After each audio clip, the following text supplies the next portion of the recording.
Welcome back to another technical deep dive here in the debug zone. Today we're tackling a big question and breaking it down with insights from other users. Hopefully this clears up some misconceptions and helps you get the answer you need. So buckle up, stay a little curious, and let's jump right in.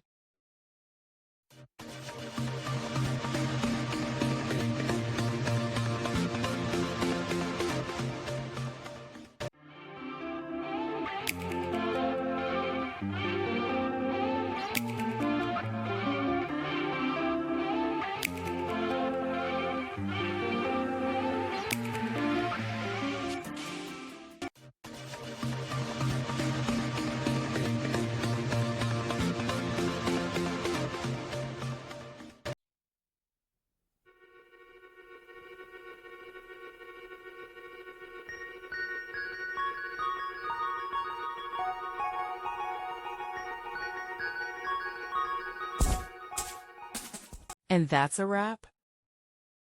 I hope you found the answer you were looking for. If you did, take a second to hit that subscribe button. It really helps out. And let me know in the comments which solution worked best for you. See you next time in the debug zone.